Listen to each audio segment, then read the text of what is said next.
Guys, I have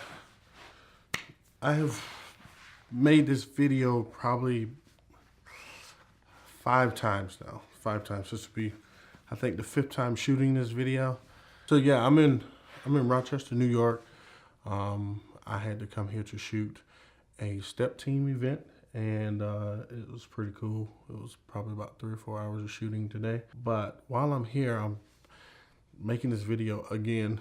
I wanted to show you this really neat thing that I did with my carry-on roller bag to convert it for all this traveling. So I want to show you that, but before we do that, here's a quick look at the event from today. Let's go.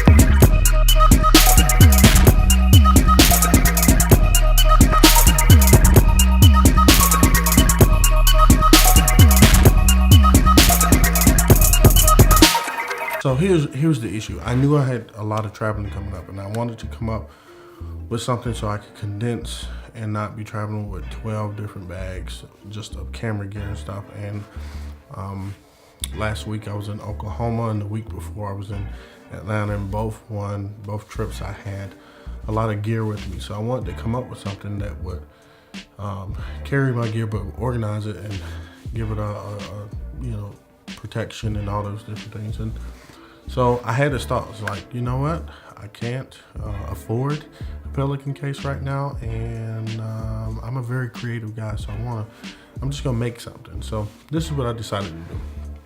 I decided that I would take my little carry-on suitcase and I would convert one side to a nice little thing for my camera and lenses and all that stuff, and then I would take the other side and use that for all my extra stuff. And so I had a little box that I was carrying, a wireless microphone that no longer works, so I repurposed that, put all my drone stuff in there. And then I had also in this case last week when I was in Oklahoma, I had my reflectors and all of my carrying cases and different things of that nature, because I was doing so much while I was in Oklahoma. So while I'm in Rochester, I didn't need some of those things. So when I show you what I have here, you're gonna see that it's actually not that much on one side, and that's why. So let's dive into it. First of all, here's a look at the whole case. It is a very nice case. I like the roller case itself. It's just nice. It's Hardshell and all this stuff. So the first thing I did was I went and got some polyfoam from Hobby Lobby. It's this white stuff that you see around the lenses. I got that. I then took that polyfoam. I laid everything, all the gear down the way that I wanted it to lay out in the case, and I traced around it with a pen, permanent marker, whatever you decide to do. And from there, I took an Exactoknife and cut precisely along those lines to get some pretty tight corners and different things of that nature. I bought an expensive version, and I don't even know if I should say expensive. I bought a nice quality version Exactoknife, so the blade wouldn't wear out so fast. And I was able to do that, cut those things out, and the foam I got was actually too thick. So what I ended up doing was cutting the foam in half using a razor blade, and it took a little time, but it worked out. From there, as you can see, everything's laid out in here very neatly and nicely. So in my bag, I keep my A6300, which is what I shoot all my video on typically right now. I'm going to upgrade because I want to shoot full frame, but the 6300 shoots in 4K and it still shoots that 120 frames per second. And so the quality to me of it is still better than the A7. So I haven't really been shooting video on the A7, even though It's got a nice big old sensor. I know what you're saying. You should be shooting on that full frame, but the videos I'm putting out, they're not using really. They're not using them in a way where that full frame is going to be. I don't even want to say it. That didn't make sense, but so I go from there. I have the 6300. I have the A7 II, which is what I do all my photography on. I love full frame photography. I shoot everything in RAW, even on the 6300, because it gives me so much control over post editing and different things of that nature. So, and I shoot now. I've gotten to a point where I shoot everything completely manual because it's just way better to have your own settings. It's so much nicer. So I got that, and then I have, as you can see, all of my lenses. The kit lens, which is the 16-50 that came with the 6300. I have the 18-105, which is absolute favorite of my lenses for a crop body camera. If you're using crop body, this is a great lens to have because it's got that f-stop 4 all the way through, and no matter where you zoom, you get that nice little amount of light. The aperture is open at 4 the whole time, so you can really play around with your settings and get some pretty neat images and things of that nature. And then I have the 28-70 that came with the kit as the kit lens for the A7 II. And then you see the f1.8 Sony 50mm, which again is another favorite of mine. This little lens is amazing. I love it. They call it Nifty 50 for a reason. So if you're new to photography, this is probably a lens you want to go spend a couple $100 on and get it. And that 18-105, if you're using crop body, this one is great for both cameras. So for crop body, this will switch over to a full frame and shoots beautiful pictures. And then of course I got my drone, the DJI Mavic Pro. Haven't tested the 2. Maybe we're gonna get it, but I love the drone. I don't know that I use it enough to buy the 2 at this point. So the one that I have is doing the job. And then there's drone batteries, the remote. So as we go on further, you can see I have 3 different mics. I have the Video Mic Pro, which is a beautiful mic. Love that mic. It's a great investment. It works wonders. It's got the different settings on it and all these different things you can play with. Love that mic.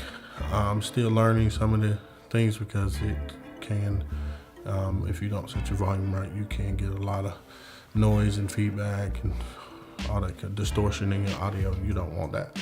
And then I have the Video Micro Pro, which is probably one of the first Rode mics I bought, and it's an amazing microphone. Love it. I used it for a couple of years straight. It provides great quality audio. If you're just not getting into vlogging, you should definitely check that out. But if you don't, I don't know why you wouldn't have enough money to buy that, or why you wouldn't buy that. The Sony microphone here, which was probably my first external mic purchase, is a great mic. I actually bought that Sony mic because I had the A5000, the A5000, which doesn't have external plugins. No, I had the, which one did I have? I had the 5000 and the 6000. There we go. Neither one of them had the external plugin, so I had to buy the Sony version mic, which goes right on top of the camera, and the quality of the audio went way better than the internal mic. So I'm telling you, if you have one and you don't have an external input, definitely make the investment in that Sony mic. It's a very good mic to have. It's better than that internal audio, I can tell you that. And then we got this bag, still holding on. It's the Polar Pro. I bought it from Best Buy. I've had it for a while now. It's a wonderful bag. I love this bag because it just stands up on its own. I also have another bag that I use for camera gear, which is a Manfrotto, which is an awesome bag. But this bag has proved to be better for just traveling, so I'm just going to show you what's in here real quick. I got my iPad Pro, my MacBook Pro 15-inch 2014 version now. I just upgraded that MacBook Pro. I've always had the 2011 model 20 to 17-inch. This bag is neat too because it's got all these various pockets. Side pocket, that little felt thing actually is pretty strong, holds pretty well. Inside, I got headphones for editing, and then my Apple Pencil. That is a charger cable. I carry a Google Chromecast with me everywhere I go because I might need to show something on the screen. In here I have my glasses, my filters for my drone, which I'm using the Bauer ones. See if I can get them open. I'm thinking about getting the Polar Pro version, but these have been great. They've worked very well. So you get 6 of them. I think this is only like $50. Some of you may be like, that's probably not that great. And I keep extra batteries. I really, and this is for the microphone I'm using, I really like using ProCell batteries. They work good. This mic battery on this camera lasts for a while. Let's see what else we got in here. Of course, I got my hard drives. It's a lot of hard drives, but you can never have too much of a backup hard drive. These little boxes are amazing. Just talking about repurposing stuff.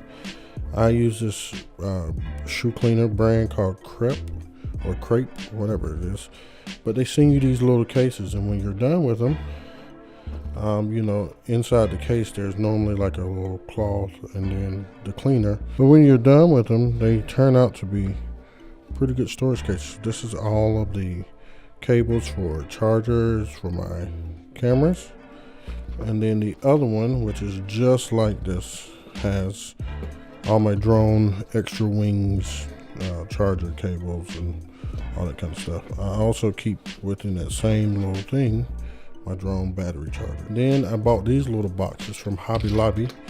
They just organize all kinds of stuff. It's only like $6, and you got like 4 or 5 of them, and they are beautiful because they stack and they go right in just like that. Same thing. Same thing. And these are all my cleaners for my camera lenses. So, love that. Of course, I got my charger for my computer. This is a bag covering because I'm in the rain. And then this little bag pouch up here has just random cables and stuff. So, also I have the Joby, which this thing's been giving me some issues lately, and I think a lot of creators have had problems with this. So, Joby, y'all can work this out. I keep a microfiber cloth with me at all times. Great for dusting lens off my shoulder strap for my camera, which is beautiful. Hangs off to the side. Anyways, yeah, so that's my camera bag. That's all I have. I've been on so many trips, and over the last few weeks, and I condensed it. This has been amazing for travel, and I'm probably actually going to buy another suitcase just to have, and maybe leave this one outfitted. There is a thing you can do to paint this black, so I'm gonna darken this so it looks really neat. And I'm probably going to get some harder foam, just so it doesn't lose its pliability, because as you can tell, it's stretching right here. I don't want that to happen, so I'm gonna change the color, make it real nice. But if you're interested in what kind of case this is, it's called Delsey, Delsey, Delsey, and it's a really neat case. I picked it up at TJ Maxx. I think I only paid like $30 for it, and with the foam and everything, I came out less than $60 for this whole little DIY project, and it's been great. Nothing has broken. my travels have been great. I had to check it in. They kind of manhandled, and I was concerned, but it was great. I will tell you, put a towel in the top if you do this, just to give you a little protection, a little extra security there. So anyways, guys, I hope you enjoyed this video, and I hope you'll try this. And if you do, I'd love to see it. Tag me in your pictures on Instagram. My Instagram handle is @Fredrick Giles, and I'd love to see what you come up with, how you do it, or if you have some suggestions for me, I'd love to hear those too.